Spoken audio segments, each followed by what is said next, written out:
परीक्षित, पहले सवेरा तब माना जाता था जब कुक्कुट बोलने लगते थे। मुर्गा, गांव में मुर्गा बोला मतलब पक्का तभी बोलेगा वो जब ब्रह्म मुहूर्त में, प्रातः काल, रात में नहीं बोलेगा।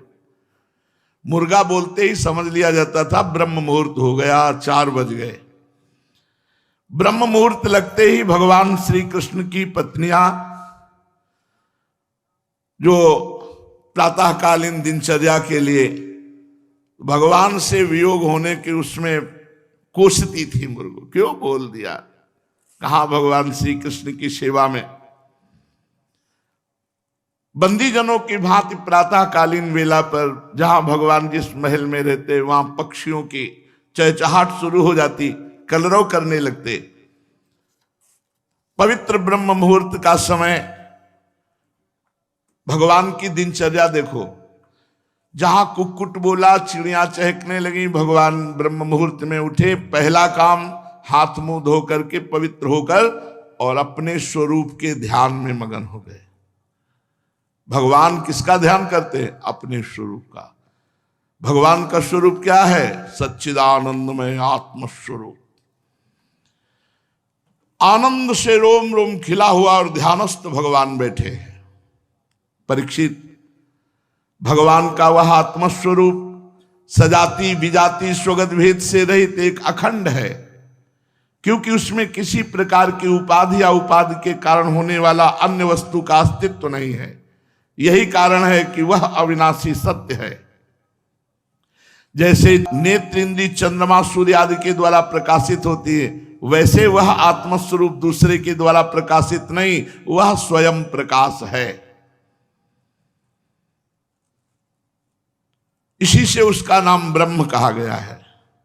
तो भगवान श्री कृष्ण उसी आत्मस्वरूप ब्रह्म का प्रतिदिन ध्यान करते जो उनका स्वरूप है। ध्यान के बाद अर्थात सबसे पहले चाहिए कि सैया से उठते ही किसी से कोई बात न करे, ऐसे समय में उठे, हाथ प्रक्षालन करे, कुल्ला करे, मुंह धोए और चुपचाप बैठ जाए और अपने नाम जप करे, गुरु मंत्र जप करे। अगर आप गृहस्थ हैं, गृहस्थ आदि के भोग स्वीकार किए तो बिना स्नान किए गुरु मंत्र ना जप करें। और ऐसे पवित्र है, सैया पवित्र है, तो आप उठ करके तुरंत गुरु मंत्र उसी सैया पर भी बैठ करके कर सकते हैं। अगर अपवित्र भोग विलास वाली है तो फिर उठ करके स्नान करने के बाद ही आप गुरु मंत्र जप सकते हैं, नाम तो जप सकते हैं उस समय भी। इसके बाद विधि पूर्वक भगवान निर्मल और पवित्र जल में स्नान करते, फिर शुद्ध धोती पहनकर दुपट्टा ओढ़कर यथाविधि संध्या वंदन करते, प्रातःकालीन संध्या। इसके बाद भगवान मौन होकर हवन जप करते, गायत्री जप करते, हवन जप करते हुए हवन या मंत्रोच्चारण करते हुए हवन, गायत्री जप करते, क्योंकि भगवान सत्पुरुषों के आदर्श हैं। फिर सूर्योपस्थान करते, फिर अपने कला स्वरूप देवता ऋषि और पितरों का तर्पण करते, फिर घर के जितने बड़े बूढ़े हैं सबको प्रणाम करते।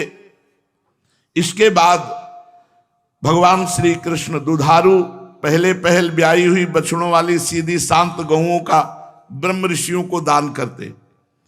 उस समय उन्हें सुंदर वस्त्र और मोतियों की माला पहना दी जाती, सींग में सोना मढ़ दिया जाता, खुरों में चांदी मढ़ दी जाती। वे ब्राह्मणों को वस्त्राभूषणों से सुसज्जित करके रेशमी वस्त्र, मृगचर्म, ये प्रतिदिन 13,084 गौएं भगवान दान करते थे प्रतिदिन। तदनंतर फिर गौ, ब्राह्मण, देवता कुल के बड़े बूढ़े गुरजन, इन सब का पूजन करते, मांगलिक वस्तुओं का स्पर्श करते।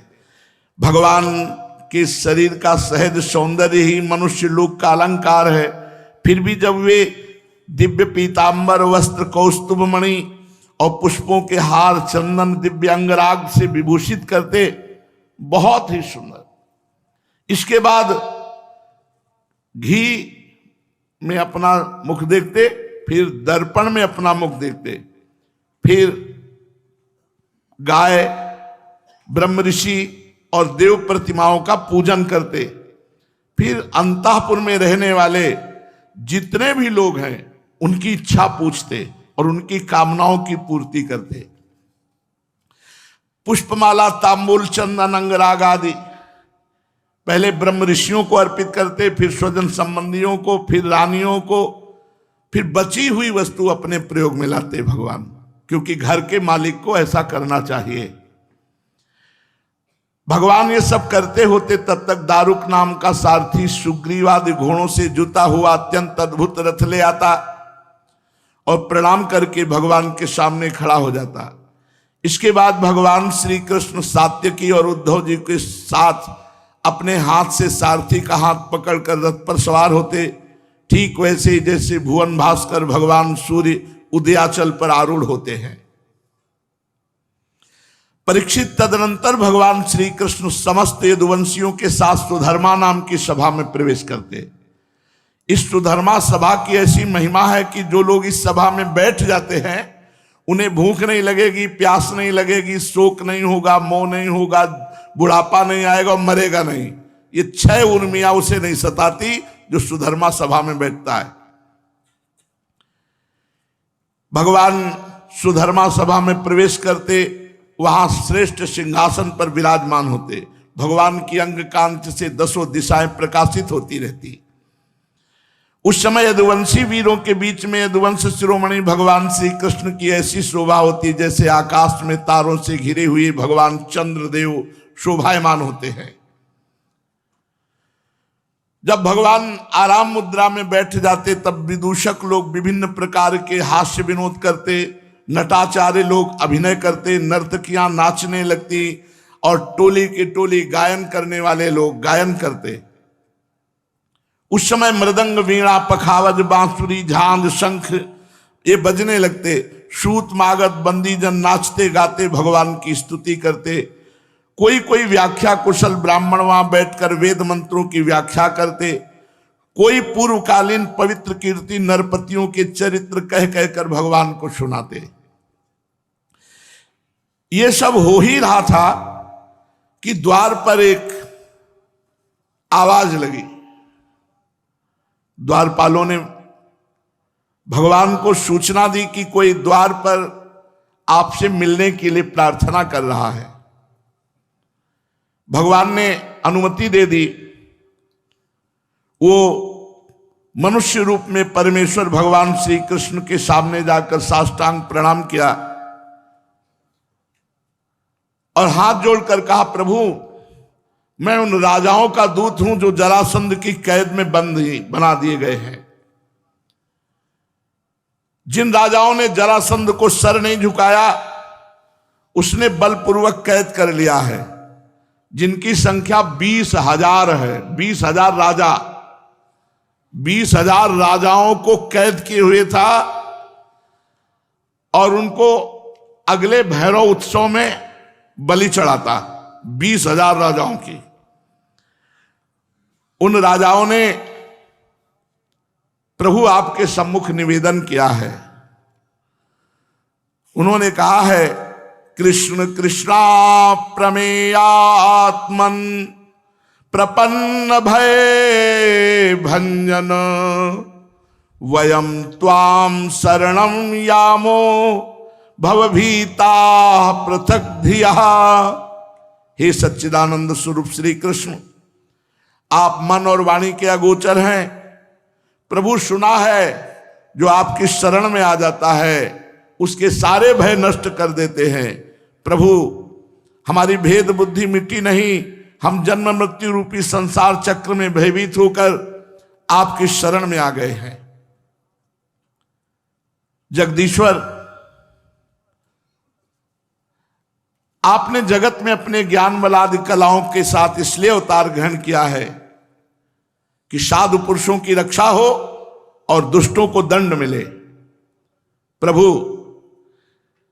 ये जरासंध हमें कैद किए हुए है, हमें कष्ट दे रहा है और हमारी बलि चढ़ाएगा। प्रभु मैं समझ रहा हूं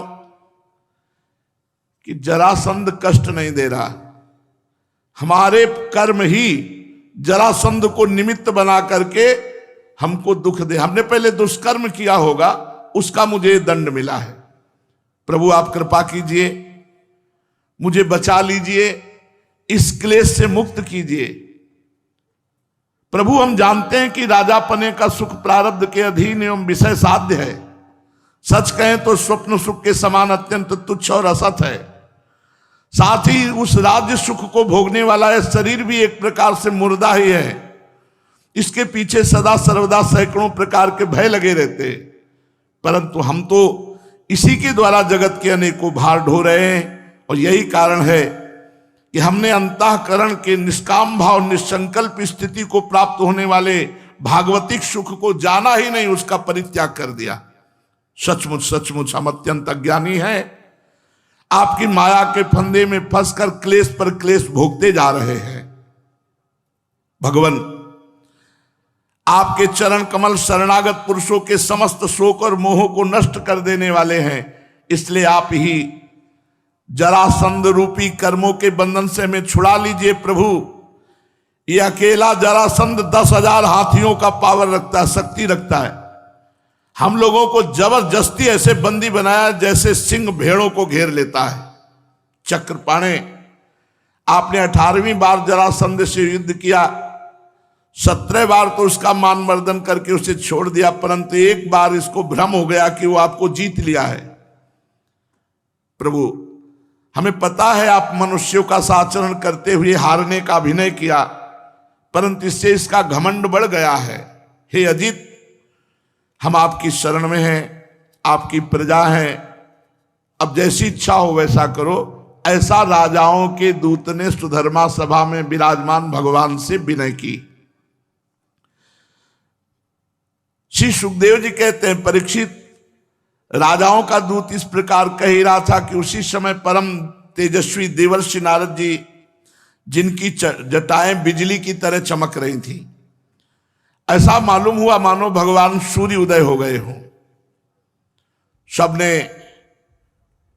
देवर्षि नारद को नमस्कार किया और भगवान श्री कृष्ण ने भी सभा में देवर्षि नारद को प्रणाम किया। देवर्षि नारद आसन स्वीकार करके बैठ गए। तब भगवान ने उनकी विधि पूर्वक पूजा की। अपनी श्रद्धा से उनको संतुष्ट करते हुए मधुर वाणी में कहा, देव ऋषि, तीनों लोकों का समाचार आपसे मिलता रहता है। आपका कुशल मंगल है। तीनों लोकों में कुशल मंगल तो है ना, क्योंकि आप तीनों लोकों में विचरण करते रहते हैं। मुझे बड़ा लाभ मिलता है, घर बैठे पुणे तीनों लोकों का समाचार मिल जाता है। ईश्वर के द्वारा रचे हुए ब्रह्मांडों में कोई ऐसी जगह नहीं जहां आप जा नहीं सकते हो, कोई ऐसी बात नहीं जो आप जान नहीं सकते। बताओ त्रिभुवन में क्या हो रहा है, खास करके हस्तिनापुर में। देवर्षि नारद जी ने कहा, सर्वव्यापक अनंत प्रभु, विश्व के निर्माता, मायावियों के परम गुरु, महामायावी ब्रह्मा भी आपकी माया का पार नहीं पा सकते। देख लो, हम ऐसे की चेला है। ब्रह्मा भी जिसका पार न पाए वो हमारे स्वामी है, और स्वामी भी जिसका पार न पावे वो हमारी स्वामिनी है। जाके अधीन सदाई सांवरो या ब्रज को सिरताल। बाजी जीत गए। या छोटा मोटा कोई पदाधिकारी हाथ रख दे, तुम्हारे फूले घूमेंगे कि हमारे अमुख हैं, वो अनंत ब्रह्मांडों का स्वामी हमारा स्वामी है, हमें फूलन ना आवे। पता नहीं कैसा हृदय है। अरे ठसा ठस हृदय में बात भर लो, विश्वास करो, मेरे स्वामी अखिल ब्रह्मांडों के स्वामी। तभी तो कहते दुनिया का सब वैभव हमारे बाप का वैभव है, हमारे प्रभु हमारे हैं और उनका सब वैभव है। तो राजकुमार की तरह जियो और भगवत प्रॉपर्टी प्राप्त करो। परम पद, भगवत चरणारविंद सेवा, भगवत प्रेम, तत्वबोध, ये भगवत प्रॉपर्टी। प्रभु, ब्रह्मादि भी आपकी माया का नहीं पार पाते। मैंने एक बार देखा है आपकी माया, मैंने आपकी माया का देखा प्रभाव, इसलिए मुझे कोई आश्चर्य नहीं हो रहा जो आप ऐसे पूछ रहे हो कि जरा समाचार सुनाइए, त्रिभुवन में क्या हो रहा है या हस्तिनापुर में क्या हो रहा है। प्रभु, माया के एक संकल्प में सृजन, पालन और संहार होता रहता है। कब क्या करना चाहते हो आप, ये किसी की भी समझ में आज तक नहीं आया। कब क्या करना चाहते हो आप, आपका स्वरूप सर्वथा अचिंतनीय है। बस हम तो केवल आपके चरणों में बार बार नमस्कार करते हैं। शरीर और इससे संबंध रखने वाली वासनाओं में फंसकर जीव जन्म मृत्यु के चक्कर में भटकता रहता है। ये नहीं जानता कि ये मानव शरीर केवल इसी शरीर से मुक्त होने के लिए मिला है। ये मानव शरीर केवल शरीर से मुक्त होने के लिए मिला, जन्म मरण से। इसका एक ही उद्देश्य है, भगवत प्राप्ति। प्रभु आप स्वयं पर ब्रह्म हैं, फिर भी मनुष्यों किसी लीला का नाट्य करते हुए मुझसे पूछ रहे, इसलिए मैं फुफेरे भाई और आपके प्रेमी भक्त राजा युधिष्ठिर क्या करना चाहते मैं आपको सुनाता हूं। इसमें संदेह नहीं, ब्रह्मलोक में किसी को जो भोग प्राप्त है वो महाराज युधिष्ठिर को मृत्यु लोक में प्राप्त है, क्योंकि वो आपके दास हैं। ब्रह्मलोक में जो बड़ी साधनाओं के बाद किसी को भोग प्राप्त होता है, वो मृत्यु लोक में महाराज युधिष्ठिर को प्राप्त है, क्योंकि वो आपके दास है। फिर भी युधिष्ठिर जी में कोई कामना नहीं है, अपने आप संपत्ति ऐश्वर्य वैभव। प्रभु उसी संपत्ति ऐश्वर्य वैभव में वो राजसूय यज्ञ के द्वारा आपकी आराधना करना चाहते हैं। आप कृपा करके इस अभिलाषा का अनुमोदन कीजिए। भगवान श्रेष्ठ यज्ञ में आपका दर्शन करने के लिए बड़े बड़े देवता और यशस्वी नरपतिगण एकत्र होंगे। प्रभु आप स्वयं विज्ञानानंद घन ब्रह्म है। आपका नाम श्रवण कीर्तन ध्यान ये अंत्यज को भी पवित्र कर देता है। फिर जो आपका दर्शन और स्पर्श प्राप्त करते हैं उनके संबंध में तो कहना ही क्या है। त्रिभुवन मंगल, आपकी निर्मल कीर्ति समस्त दिशाओं में छा रही है। जैसे आपकी चरणामृत धारा स्वर्ग में मंदाकिनी, पाताल में भोगावती और मर्तलोक में गंगा के नाम से प्रवाहित होकर सारे विश्व को पवित्र कर रही है। सुखदेव जी कहते हैं, परीक्षित सभा में जितने यदुवंशी बैठे थे वो सब इस बात को जानना चाहते कि दो बातें एक साथ आई भगवान के पास। दूत ने आकर 20,000 राजाओं के बचाने के लिए निवेदन किया जो जरासंध की कैद में थे। देवर्षि नारद ने निवेदन किया, युधिष्ठिर जी महाराज राजसूय यज्ञ कर रहे हैं, आपका दर्शन चाह रहे हैं। अब जरासंध पर चढ़ाई की जाती है या राजसूय यज्ञ में? उद्धव जी भगवान के प्रधानमंत्री हैं, प्रधान सलाहकार।